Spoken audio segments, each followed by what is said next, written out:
Hello everyone, this is Meenu Dhankad and welcome back to my YouTube channel #CommerceWife। तो class 12th accountancy की अपनी जो BST की book है वो आज से हम स्टार्ट करेंगे। तो आज अपनी फर्स्ट वीडियो रहेगी BST की बुक की। और अब जो मैं BST के टॉपिक करा रही हूँ वो टॉपिक करा रही हूँ बेटा आपकी NCERT बुक की, क्योंकि CBSE में या फिर मैं HBSC की बात करूँ तो NCERT को ज़्यादा प्रेफरेंस दी जाती है और मोस्ट ऑफ जो MCQ होते हैं वो डायरेक्ट बुक से इसी से आ जाते हैं। वैसे तो हमारी जो बुक है R.K. सिंगला की वो भी काफ़ी अच्छी बुक है, मतलब रीडिंग के लिए, लेकिन थ्योरी ऑलमोस्ट सेम सी होती है इनकी, ज़्यादा कुछ डिफरेंस नहीं है। बस NCERT लिमिटेड चीज़ें दिखता है, ज़्यादा बड़े बड़े एग्जांपल नहीं देता, बेसिक सी चीज़ों में ज़्यादा समझाने की कोशिश करता है। और बाकी जो अदर बुक है उन बुक में हमें ज़्यादा मटेरियल मिलता है, पिक्चर की क्वालिटी ज़्यादा मिलती है। ठीक है, तो आज हम स्टार्ट करेंगे अपना फर्स्ट चैप्टर। इस चैप्टर में अपने लर्निंग ऑब्जेक्टिव रहेंगे कि इस चैप्टर के पढ़ने के बाद हमें क्या पता चल जाएगा, कैरेक्टरिस्टिक्स पता चल जाएंगे मैनेजमेंट की, और किसी भी ऑर्गेनाइजेशन में मैनेजमेंट की इम्पोर्टेंस क्या है ये पता चलेगा, नेचर कैसा है मैनेजमेंट का, art as well as science, profession, ये क्या चीज़ें हैं, ये सारी बातें हम इस चैप्टर में कवर करेंगे। लेकिन एक वीडियो में सारा टॉपिक नहीं हो पाएगा, तो हम धीरे धीरे करेंगे। ठीक है, तो हम करेंगे अपनी रीडिंग स्टार्ट। ये एक मैनेजमेंट एज टाटा स्टील, ये एक एग्जांपल दे रखा है, ये आप खुद ही पढ़ना। इसमें कुछ अलग से देखो केस स्टडीज़ तो आते हैं, केस स्टडीज़ के बिहाफ पे ही आपके क्वेश्चन बनते हैं, तो ये मैं वैसे नहीं बताऊंगी। हम डायरेक्ट डेफिनेशन से शुरू करते हैं कि मैनेजमेंट है क्या। Management is the process of designing and maintaining an environment in which individuals working together in group efficiently accomplish selected aims। और ये किसने दे रखी, हरओल्ड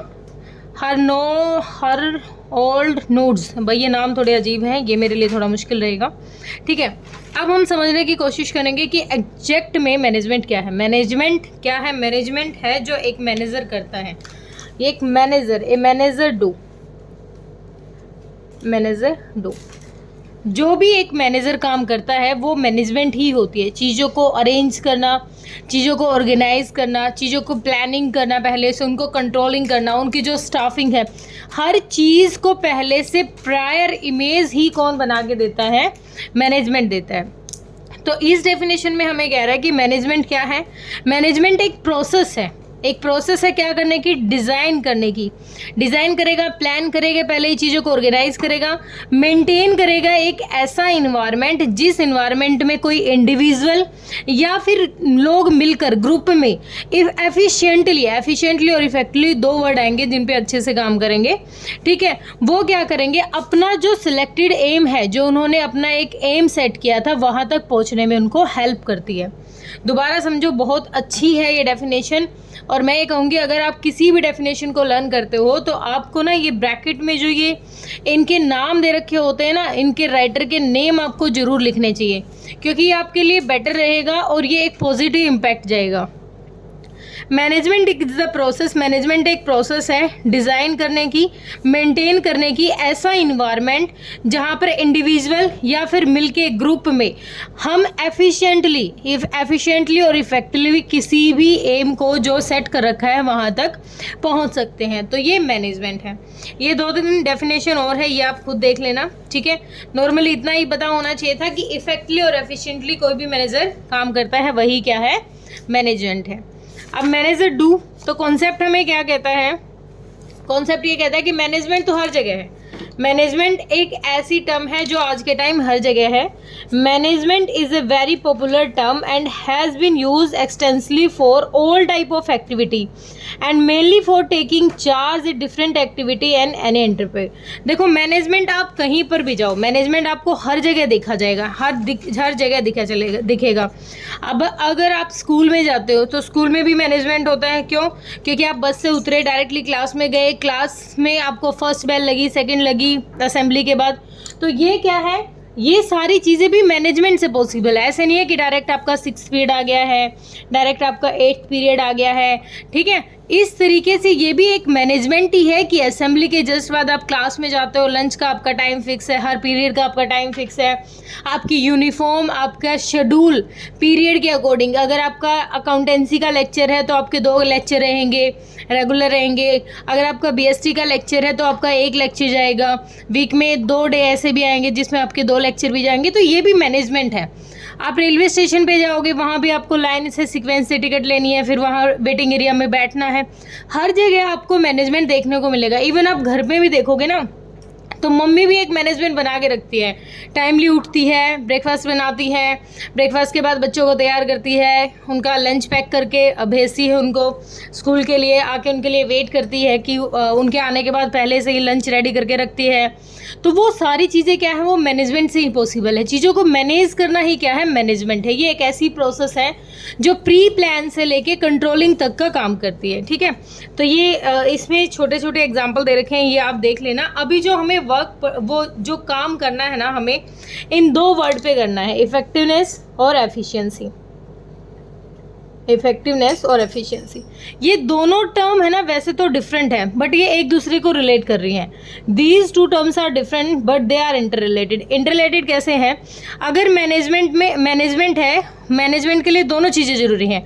उसको इफेक्टिव होना भी ज़रूरी है, उसको एफिशिएंट होना भी ज़रूरी है। अब दोनों का मतलब क्या है? हमें तो दोनों दिख रहा है कि सेम सेम से है, नहीं, दोनों का मतलब क्या है, दोनों अलग अलग काम कर रही हैं। अगर हमें कोई काम करना है, इसमें एक एग्जाम्पल दे रखा है लंबा सा, इस पर काम नहीं करेंगे। नॉर्मली मैं आपको बता देती हूँ, मुझे एक काम करना है, मुझे आज 40 कॉपीज़ बनानी है। ठीक है, मुझे एक दिन में 40 कॉपीज़ रेडी करनी है और मुझे ध्यान नहीं देना कि कॉस्ट क्या आई है, मेरे लिए मैटर नहीं करती कि कॉस्ट कितनी भी आई, पर मुझे टाइम का ज़रूर ध्यान रखना है कि वो चीज़ ना ऑन टाइम ज़रूर हो। ठीक है, जब मैं क्या करूँ, ऑन टाइम अपने काम को परफेक्शन दूँ। भाई मुझे आज 5000 यूनिट बनानी है एक दिन में, तो 5000 यूनिट एक दिन में ही बननी चाहिए, चाहे उसके लिए मुझे लेबर कितनी भी लगानी पड़ी। तो मैं कैसी हूँ, मैं इफ़ेक्टिव हूँ। कैसी हूँ मैं? इफ़ेक्टिव हूँ, टाइमली अपना काम कर रही हूँ। लेकिन अगर मैं टाइम ना देख के, टाइम तो है ही, लेकिन मैं कॉस्ट पे भी ध्यान दूँ, मैं इस चीज़ का ध्यान जरूर दूँ कि चाहे मेरा काम 1.5 दिन में हो जाए, लेकिन मेरी जो कॉस्ट है ना, वो मैक्सिमम ना हो, ज़्यादा कॉस्ट मेरी ना जाए। दोनों चीज़ों को दोबारा से समझो। इफ़ेक्टिवनेस होता है जब हम टाइमली किसी काम को पूरा करते हैं, और एफिशिएंसी होता है कि उसको कॉस्ट का भी ध्यान रखते हुए हम क्या करें, उस काम को कंप्लीट करें।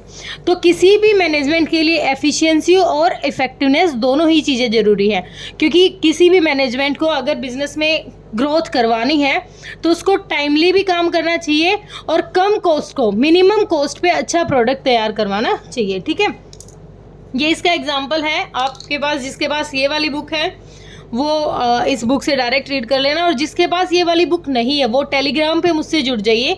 #CommerceWise से टेलीग्राम का मेरा चैनल है, वहाँ पर मैं डायरेक्ट इनके जो PDF है वो शेयर करती रहती हूँ, आप वहाँ से डाउनलोड कर लीजिए। और मैं यही कहूँगी, चाहे HBSC का बच्चा है या CBSE का बच्चा है, NCERT की जो बुक होती है, देखो मुझे सिलेबस करवाना होता तो मैं RK सिंगला वाली बुक से भी करा सकती थी, लेकिन मुझे पता है कि ज़्यादा क्लियरिटी कहाँ से आएगी, NCERT से आएगी। ठीक है, अब देखो कैरेक्टरिस्टिक्स क्या हैं, विशेषताएं क्या क्या है मैनेजमेंट की। मैनेजमेंट एक गोल ओरिएंटेड प्रोसेस है। गोल ओरिएंटेड प्रोसेस कैसी है? मैनेजमेंट, हम ना एक गोल सेट करके चलते हैं। पहले ही मैंने सोच लिया कि मुझे क्या करना है, मुझे 12th का स्कोर करना है, 12th के बच्चों को टीच करना है, और मैं सोच के चल रही हूँ कि मेरी क्लास में 10 बच्चे तो 100 आउट ऑफ 100 ही आए। ये मैंने गोल सेट कर दिया। फिर मैंने सोचा कि जो अगले 10 बच्चे हैं ना, वो 95+ जरूर आए। फिर ठीक है, फिर मैंने सोचा अगले 5 जो बच्चे हैं ये ठीक ठाक से बच्चे हैं, ये 90+ में आ जाए। फिर जो बच्चे हैं वो 80 में, क्योंकि हमें पता है BST में हमारे मार्क्स ज़्यादा नहीं कटते हैं, कटते तो अकाउंटेंसी में भी नहीं है, लेकिन वो थोड़ा लेंथी पेपर हो जाता है। ठीक है, तो ये मैंने गोल सेट कर दिया। अब ये अगर मैंने सेट किया है कि मेरे गोल में मुझे 100% रिजल्ट लेके आना है, तो मैं क्या करूँगी, एफर्ट डालूंगी उसमें। टाइम टू टाइम बच्चों को अच्छी टीचिंग दूंगी, अच्छा जो सब्जेक्ट मटेरियल है वो प्रोवाइड करूँगी। ठीक है, तो मैं क्या कर रही हूँ, उस गोल तक पहुँचने के लिए मैं मैनेजमेंट कर रही हूँ, है ना। अपनी चीज़ों को पहले से मैनेज करके रख रही हूँ, उन सभी चीज़ों को साथ में लेके चल रही हूँ जो मेरे गोल जो मैंने सेट किया है उस तक पहुँचने में मुझे हेल्प करे। करेंगे। तो मैनेजमेंट क्या है, गोल ओरिएंटेड प्रोसेस है, क्योंकि जो गोल सेट किया है फाइनली हम वहाँ तक, अगर अच्छी मैनेजमेंट है तो ईजिली हम वहाँ तक पहुँच जाते हैं। ठीक है, अब यहाँ पर द मैनेजमेंट मंत्रा फ्रॉम जी, ये आप खुद देखना। अब आगे देखो, management is all pervasive, management is all pervasive. अब ये क्या है, मैनेजमेंट इज ऑल परवेसिव का मतलब है आप चाहे वर्ल्ड के किसी भी कॉर्नर में चले जाइए, आपको मैनेजमेंट दिखेगा। हर एक्टिविटी में आप फील करोगे मैनेजमेंट है। अगर आप अभी वीडियो चल रही है, वीडियो में बना रही हूँ, इस वीडियो में भी आपको दिख रहा है कि ये मैनेजमेंट है, कि आपको क्लियर पिक्चर यहाँ पर दिख रही है, मैं हाईलाइट कर रही हूँ। ठीक है, ये भी मैनेजमेंट है। आपका अभी सिलेबस स्टार्ट हुआ है, स्टार्टिंग से आपको वीडियो देनी शुरू की, ये भी मैनेजमेंट का पार्ट है। वीडियो को टाइमली अपलोड करना, ये भी मैनेजमेंट का पार्ट है।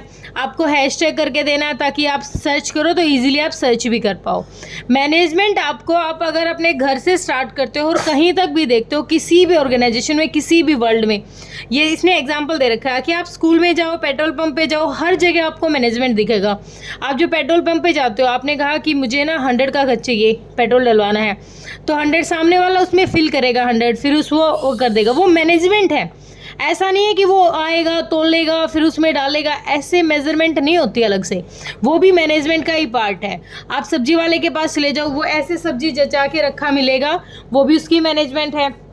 आप किसी किराना स्टोर पे चले जाओ, आप टूथपेस्ट कहोगे तो वो टूथपेस्ट ही लाएगा, उसके पास एक कॉर्नर में टूथपेस्ट होंगी, उसने सेपरेट बॉक्स बना रखे हैं, वो भी क्या है, मैनेजमेंट है। तो मैनेजमेंट आपको हर जगह देखने को मिलेगी।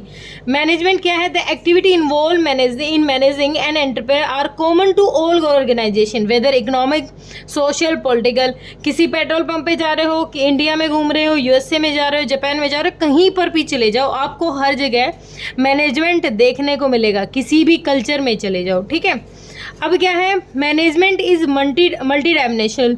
मल्टी डायमेंशनल कैसे है, देखो इसमें 3 हमारे लिए वर्ड है। मल्टी डायमेंशनल का मतलब होता है मैनेजमेंट ऑफ वर्क होगा, फिर हमारा मैनेजमेंट ऑफ पीपल होगा, और फिर हमारा क्या है, मैनेजमेंट ऑफ ऑपरेशन होगा। मैनेजमेंट ऑफ वर्क, आप अगर कहीं काम कर रहे हो उसमें भी आपको मैनेजमेंट मिलेगा। काम कर रहे हो भाई, एक दिन में कितना काम होना चाहिए, वो भी मैनेजमेंट के थ्रू पॉसिबल हो पाया है। हमें उस काम को पूरा करने के लिए कितने पीपल को अरेंज करना है, कितने पर्सन को लेना है, वो भी मैनेजमेंट है। उसको फाइनली टच देने के लिए कितना हमें उसको ऑपरेट करना है, ये कहता है मल्टी डायमेंशन। कैसी एक्टिविटी है, कहता है management of work. An organisation exist for the performance of some work in a factory, a product is manufactured in a garments store, customers need satisfy and it's in a hospital। मतलब ये कह रहा है कि अगर आप किसी product को कंपनी में बना रहे हो तो आपका पहला मोटिव क्या होता है कि ना जो कस्टमर है वो सेटिस्फाइड। अगर हॉस्पिटल में किसी पेशेंट का ट्रीटमेंट चल रहा है तो पहली मेन मोटिव क्या होता है कि सेटिस्फेक्शन होना उनका बहुत ज़रूरी है। ठीक है, तो हर जगह ये कह रहा है कि वर्क में भी आपको क्या दिखेगा, मैनेजमेंट दिखेगा। पर्सन्स में भी क्या दिखेगा, आपको मैनेजमेंट दिखेगा। ह्यूमन रिसोर्स कौन होते हैं, हम पीपल होते हैं जो उनको ह्यूमन रिसोर्स बोला जाता है। इसी में हम HRM पढ़ते हैं, human resource management. Human resource और people are an organization greatest assets. Human resource जो होता है किसी भी ऑर्गेनाइजेशन की एक बिल्कुल ही वैल्यूएबल एसेट्स मानी जाती है, क्योंकि किसी भी ऑर्गेनाइजेशन में पीपल के बिना तो काम होगा ही नहीं। अगर स्कूल में अगर टीचर है ना, तो टीचर स्कूल के लिए एसेट का काम करती है, वो उसकी संपत्ति है, क्योंकि वो इसके वेलफेयर के लिए, उसकी ग्रोथ के लिए टीचर्स क्या कर रहे हैं, अपना रिजल्ट अपने बच्चों में अपनी क्वालिटी इंप्रूव कर रहे हैं। ठीक है, तो management of people, human resource और people and organization greatest asset despite all development in technology getting work done through people. आप कोई भी काम कर रहे हो वो थ्रू पीपल होगा, काम होगा, वर्क तो होगा, वर्क भी एक मैनेजमेंट के थ्रू हो रहा है। वो जो काम है वो भी किसके थ्रू हो पा रहे हैं, वो भी पीपल के थ्रू। तो मैनेजर बताता है कि इस काम को करने के लिए कितने पर्सन हमारे पास होने चाहिए, फिर हमारे पास वो पर्टिकुलर काम भी होना चाहिए। मैनेजमेंट ऑफ ऑपरेशन, हमें हमारे लिए ये मैटर ही नहीं करेगा कि जो ये प्रोडक्ट है इसको कितने दिन में प्रोवाइड करवाना। अगर नीड जब है उस टाइम हम उस प्रोडक्ट को नहीं दे पाए तो फ़ायदा क्या है। जैसे अभी लॉकडाउन हुआ था, कोरोना आया था, कोरोना के टाइम पर अगर हमने किसी भी कंपनी ने अगर जो ये मास्क थे ये टाइमली नहीं दिए और वो अब बना रहे हैं, तो अब थोड़ी ना उनकी सेल होगी, तो उनको टाइमली भी वो काम करना चाहिए। ठीक है, अब ये पिक्चर दे रही है company of the year, together everyone achieves more as a team. अब ये पिक्चर है, और ये ना क्वेश्चन अब की बार जैसे अभी जो यूटी चल रहे थे उसमें हमने बच्चों का भी लिया था, मतलब कि आप ना कहीं पर भी किसी भी ऑर्गेनाइजेशन में चले जाते हो, किसी भी फील्ड में चले जाते हो, आपको ना हर जगह क्या दिखेगा, मैनेजमेंट दिखेगा। ठीक है, आगे है management is a continuous process, लगातार चलने वाली प्रोसेस है। बिल्कुल है, ऐसा नहीं है कि आज आपने एफर्ट डाले कंपनी में, एक दिन प्रोडक्ट बनवाए, अगले दिन आप भूल जाओगे। आपको वो काम रेगुलर करना पड़ेगा। मैनेजमेंट एक ऐसी प्रोसेस है जो कंटिन्यू करनी पड़ेगी, एक दिन करके नहीं छोड़ा जाएगा। अगर आपको अच्छा स्कोर करना है तो आप आज पढ़ लोगे, कल नहीं पढ़ोगे, ये पॉसिबल ही नहीं है। कल के लिए भी आपको डे को अपने जो आपका डे है, आपका शेड्यूल है, उसको वैसे ही अरेंज करना पड़ेगा ताकि आप अपनी स्टडी के लिए प्रॉपर टाइम निकाल पाए। ठीक है, management is a group activity. हाँ बिल्कुल, मैनेजमेंट क्या कैसी एक्टिविटी है, ग्रुप एक्टिविटी है। लोग मिलके काम करते हैं, एक अकेला मैनेजर काम नहीं कर रहा है। मैनेजर ने अगर प्लानिंग की है तो उसमें भी उसने रिसोर्स को यूज़ किया है, पर्सन्स को यूज़ किया है, आइडियाज़ को यूज़ किया है। फिर वो जब ऑर्गेनाइज करता है चीज़ों को, वहाँ पर भी उसने हो सकता है जो थिंग्स अरेंज की उसमें भी किसी की हेल्प ली हो। और जब वो मैनेजमेंट जब स्टाफिंग करता है, पर्सन्स को इन्वॉल्व करता है, तो वो अकेले पॉसिबल नहीं है। जैसे अगर स्कूल का ही एग्जाम्पल लेके चलते हैं, क्लास का एग्जाम्पल लेते हैं। अगर मॉनिटर मिसबिहेव कर रहा है और मॉनिटर अगर ज़्यादा ही तानाशाही दिखा रहा है तो क्या मॉनिटर टिक पाएगा? नहीं, मॉनिटर भी तभी टिक पाएगा जब वो क्लास के साथ कोऑपरेट करेगा। तो वो एक ग्रुप एक्टिविटी होती है, जैसे प्रिंसिपल होते हैं, कोऑर्डिनेटर होते हैं स्कूल में, तो वो क्या है, वो तभी काम कर पाते हैं जब पूरा ग्रुप उसके साथ वर्क करता हो। ठीक है, अब ये जो प्रोसेस रहेगी अपनी, ये एक बार थोड़ी सी नज़र मारते हैं। ये अपना पहला स्टेप होता है। ठीक है, प्लान करना कि हमें करना क्या है, अपना एम सेट करना, अपना ऑब्जेक्ट सेट करना, उसके हिसाब से चीज़ों को ऑर्गेनाइज करना कि जिन जिन चीज़ों की ज़रूरत पड़ेगी वो सारी चीज़ हम लेके आएंगे। फिर हम लीडिंग करेंगे। लीडिंग का मतलब यहाँ पर हम स्टाफिंग करेंगे। ठीक है, स्टाफिंग करेंगे, स्टाफ को डायरेक्शन देंगे। इसको हम दो पार्ट में डिवाइड कर सकते हैं यहाँ पर लीडिंग को, कि हम पहले क्या करेंगे, स्टाफ को इकट्ठा करेंगे जिस स्टाफ की ज़रूरत है, फिर उनको डायरेक्शन देंगे और डायरेक्शन देने के बाद कंट्रोल भी करेंगे कि जो काम उनको दिया गया है क्या वो प्रॉपरली कर भी रहे हैं या नहीं भी कर रहे हैं। ठीक है, तो ह्यूमन रिसोर्स, ये देखो एक प्रोसेस ही है। ह्यूमन रिसोर्स है, फिर फाइनेंशियल रिसोर्स है, भाई जो भी पैसे की ज़रूरत पड़ी, जिस तरीके से भी हमने फाइनेंस को अरेंज किया है। कोई भी फिजिकली रिसोर्स है, कोई भी इंफॉर्मेशन रिसोर्स है। तो ये सारी क्या है, ये एक ऐसी प्रोसेस है जो कंटिन्यू चल रही है, वन बाय वन, जो रुकेगी नहीं। ठीक है, management is a dynamic he function. Dynamic मतलब ये रिज्ड नहीं है नेचर में कि एक बार फिक्स हो गया तो फिक्स हो गया। मैनेजमेंट में टाइमली क्या है, हम अपनी नीड के अकॉर्डिंग चेंज करते रहते हैं। क्योंकि अब देखो, कोई प्रोडक्ट हम रेडी कर रहे हैं, उसके लिए प्रोडक्ट को बनाने के लिए हमने कुछ स्ट्रेटेजी अपनाई थी। फिर हमने देखा कि मार्केट में ना उस प्रोडक्ट को इतना पसंद नहीं कर रहे हैं, तो हम अपनी मैनेजमेंट में, अपनी पॉलिसीज़ में कुछ चेंज लाएंगे ताकि जो नीड है कस्टमर की, देखो मेन होता है कस्टमर की नीड को सेटिस्फाई करना, यही मेन ऑब्जेक्ट होता है अगर हम किसी प्रोडक्ट को मतलब लेके आते हैं। तो रिज्ड इन नेचर नहीं होता, ये डायनामिक होता है, बदलता रहता है। ठीक है, और लास्ट बच गया भाई, management is an intangible force. ये एक अदृश्य फोर्स है, मतलब दिख नहीं रही है, हम इसको we can't touch and see. ठीक है, we can't touch and see because हम क्या करते हैं, मैनेजमेंट को बस फील कर पा रहे हैं, उस प्रेशर को बस फील कर पा रहे हैं कि हाँ बस ये काम हो रहा है, लेकिन जो वो फोर्स है जो हमारे ऊपर है, हम उसको छू नहीं पा रहे। अगर हमें कमांड दी जा रही है कि आपको ऐसे काम करना है मैनेजर के थ्रू, तो उस फोर्स को बस हमने फील किया, हम उसको टच एंड सी नहीं कर पा रहे हैं। ठीक है, तो ये कैसी है, इंटेंजिबल फोर्स है। Management is an intangible force that can be seen but it presence can be felt in the way of organisation function. मतलब हम उसको फील कर सकते हैं किसी भी ऑर्गेनाइजेशन में। ठीक है, तो आज के लिए इतना ही करेंगे हम। इसकी कैरेक्टरिस्टिक्स और इसकी डेफिनेशन हमने की है। दो वर्ड हमने किए थे यहाँ पर, इफेक्टिवनेस और एफिशिएंसी। इसके बारे में आप ज़्यादा पढ़ोगे क्योंकि किसी भी पेपर में चले जाओगे और किसी भी एज में जाके कोई पेपर दोगे और वो पेपर अगर कॉमर्स से रिलेटेड है तो एक क्वेश्चन बेटा यहाँ से पक्का है। ठीक है, चलो done, okay, bye bye, Tata.